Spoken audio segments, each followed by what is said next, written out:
La historia de José comienza en la antigua tierra de Canaán, donde vivía con su padre Jacob y sus hermanos. Jacob, también llamado Israel, amaba profundamente a José, porque era el hijo de su vejez y el primero que tuvo con Raquel, su esposa amada. Esa preferencia se hizo evidente cuando le regaló una túnica de colores, algo que sus hermanos no recibieron. El gesto, aunque tierno, despertó en ellos una profunda envidia. Pero lo que realmente avivó las llamas del resentimiento fueron los sueños de José. En uno de ellos, vio que él y sus hermanos ataban manojos en el campo, y los manojos de sus hermanos se inclinaban ante el suyo. En otro sueño, el sol, la luna y 11 estrellas se postraban ante él. Al contar estos sueños, José no buscaba presumir, pero sus hermanos lo interpretaron como arrogancia. Incluso su padre, aunque lo reprendió, guardó el asunto en su corazón. Un día, Jacob envió a José al campo para ver cómo estaban sus hermanos, que pastoreaban ovejas lejos de casa. Cuando lo vieron venir desde la distancia, conspiraron contra él. «Ahí viene el soñador», murmuraron con desprecio. Algunos propusieron matarlo y arrojar su cuerpo a un pozo, pero Rubén, el mayor, intervino para salvarle la vida. Sugirió lanzarlo a una cisterna vacía, con la esperanza de rescatarlo después. Así, tomó a José, le arrancaron su túnica de colores y lo arrojaron a la cisterna. Mientras comían cerca, vieron pasar una caravana de ismaelitas que se dirigían a Egipto. Entonces Judá propuso una idea aún más cruel: vender a su propio hermano como esclavo. Por 20 piezas de plata, entregaron a José a los mercaderes. Luego, mancharon su túnica con sangre de cabra y se la llevaron a su padre, quien, al verla, creyó que su hijo había sido devorado por una fiera. Jacob se vistió de luto y lloró inconsolablemente. Mientras tanto, José, encadenado y vendido como mercancía, era llevado lejos de su hogar, sin saber que su destino lo llevaría más alto de lo que jamás imaginó. José fue vendido en Egipto a Potifar, un alto oficial del faraón y capitán de la guardia. Aunque lejos de su hogar y reducida a la condición de esclavo, José no permitió que el dolor lo consumiera. En lugar de eso, trabajó con integridad, inteligencia y diligencia. Pronto, Potifar notó que todo lo que José tocaba prosperaba. Reconociendo su valor, lo puso a cargo de toda su casa y de todo lo que poseía. Pero la tranquilidad no es exigente. La esposa de Potifar, atraída por la juventud y belleza de José, intentó seducirlo. Día tras día, lo acosaba con insistencia, pero él, fiel a sus principios y a su Dios, rechazó sus avances. Un día, cuando estaban solos, ella lo agarró por su manto intentando obligarlo, pero José huyó, dejando la prenda en sus manos. Humillada y furiosa, lo acusó falsamente de intentar abusar de ella.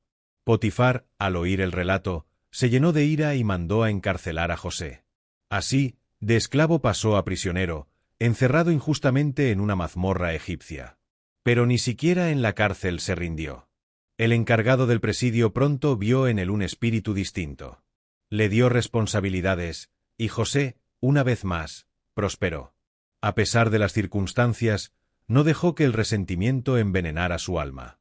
Fue allí, entre rejas, donde conoció a 2 sirvientes del faraón, el copero y el panadero, que habían caído en desgracia. Una noche, ambos tuvieron sueños inquietantes. Al ver su angustia, José les ofreció su ayuda. «Interpretar los sueños es cosa de Dios», les dijo, y escuchó con atención. El copero soñó con una vid con 3 ramas que florecía y daba uvas, que él exprimía en la copa del faraón. José interpretó: en 3 días, el copero sería restituido a su puesto. El panadero, animado, contó su sueño. Llevaba 3 canastas de pan sobre su cabeza y las aves comían de la canasta superior. José, con pesar, le reveló que en 3 días sería ejecutado. Y así ocurrió.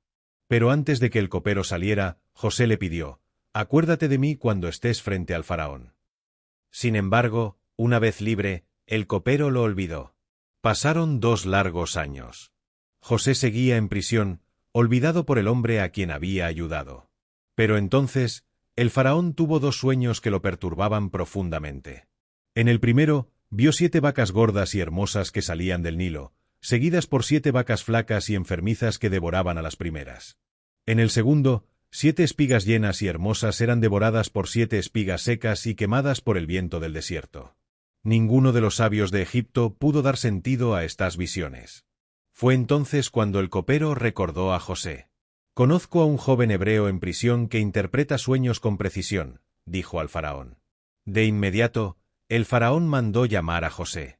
Lo sacaron apresuradamente de la cárcel, lo afeitaron y vistieron con ropas limpias para presentarse ante el rey. El faraón le contó sus sueños y José respondió con humildad: «No está en mí, pero Dios dará al faraón una respuesta favorable». Entonces explicó que ambos sueños anunciaban lo mismo. Vendrían 7 años de abundancia en toda la tierra de Egipto, seguidos por 7 años de hambre tan severa que harían olvidar los tiempos de prosperidad. Era un mensaje de advertencia y preparación. José aconsejó al faraón que nombrara a un hombre sabio que supervisara la recolección de alimentos durante los años de abundancia para almacenarlos y así enfrentar la crisis futura. El faraón, impresionado por su sabiduría y discernimiento, dijo: «¿Acaso hallaremos a otro hombre como este, en quien esté el Espíritu de Dios?». Y en un giro asombroso del destino, el faraón nombró a José gobernador de todo Egipto. Solo el trono lo separaría del rey. Le dio su anillo real, lo vistió con lino fino, le puso un collar de oro y lo paseó en carro para que todos lo vieran y se postraran ante él. Tenía apenas 30 años cuando pasó de prisionero olvidado a líder de la nación más poderosa del mundo conocido. Durante los 7 años de abundancia, José recorrió Egipto recolectando una quinta parte de todas las cosechas. Mandó construir graneros en cada ciudad y almacenó tanto grano que llegó un punto en que dejó de contar, porque era como la arena del mar. Egipto prosperaba, y la sabiduría de José aseguraba que nada se desperdiciara. En ese tiempo, se casó con Asenat, hija de un sacerdote egipcio, y tuvo 2 hijos: Manasés, cuyo nombre significaba «Dios me ha hecho olvidar todo mi sufrimiento», y Efraín, «Dios me ha hecho fructificar en la tierra de mi aflicción». Pero luego llegó la sequía. El hambre golpeó a toda la región, incluso a Canaán. Jacob, ya anciano, oyó que había grano en Egipto y envió a sus hijos, todos menos Benjamín, su hijo menor, a comprar alimentos. Al llegar, los hermanos de José se postraron ante él, cumpliendo así los sueños de su juventud. Pero ellos no lo reconocieron. Él, en cambio, los conoció de inmediato, y su corazón se agitó con emociones mezcladas: dolor, ternura y cautela. Decidió ponerlos a prueba. Los acusó de espías y los interrogó con severidad. Para verificar su historia, exigió que regresaran con su hermano menor. Como garantía, retuvo a Simeón y dejó que los demás volvieran a Canaán con grano, pero sin saberlo, les devolvió el dinero en sus costales. Cuando llegaron a casa y relataron lo ocurrido, Jacob se resistió a dejar ir a Benjamín. Solo cuando el hambre fue insoportable, accedió con pesar. Judá, el mismo que años atrás propuso vender a José, prometió cuidar de Benjamín con su propia vida. Los hermanos regresaron a Egipto, y al ver a Benjamín, José no pudo contener su emoción. Les preparó un banquete y los trató con generosidad, aunque aún no reveló quién era. Sin embargo, planeó una última prueba para ver si habían cambiado.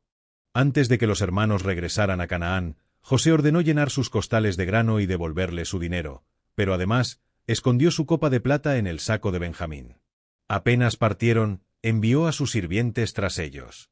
Cuando los alcanzaron, registraron los sacos y hallaron la copa. De inmediato, fueron arrestados y llevados de nuevo ante José.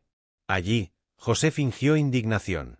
Dijo que Benjamín debía quedarse como su esclavo, mientras los demás podían irse. Fue entonces cuando Judá dio un paso al frente. Suplicó con el corazón en la mano. Explicó el dolor que la pérdida de Benjamín causaría a su anciano padre, habló de la promesa que había hecho y ofreció quedarse él como esclavo en su lugar. Aquel momento quebró a José. Ya no pudo contenerse. Hizo salir a todos los egipcios de la sala y, entre lágrimas, reveló su identidad: «Yo soy José, vuestro hermano, al que vendisteis a Egipto». El silencio fue absoluto. El miedo se apoderó de sus hermanos, temiendo su venganza. Pero José los tranquilizó: «No os angustiéis ni os pese haberme vendido aquí, porque Dios me envió delante de vosotros para preservaros la vida». Los abrazó uno a uno, y el llanto llenó la sala. Pronto, la noticia llegó al faraón, quien se alegró y ofreció traer a toda la familia a Egipto. Así, Jacob y sus hijos emigraron con sus bienes. Se instalaron en la tierra de Gosén, donde prosperaron bajo el cuidado de José. Años más tarde, cuando Jacob murió, los hermanos volvieron a temer. Pensaron que José aprovecharía ese momento para vengarse. Pero él les dijo: Vosotros pensasteis hacerme mal, pero Dios lo encaminó a bien, para salvar la vida de muchos. Así concluye la historia de José, de soñador rechazado a esclavo, de esclavo a prisionero, y de prisionero a gobernador. Una vida marcada por la fidelidad, el perdón y la esperanza.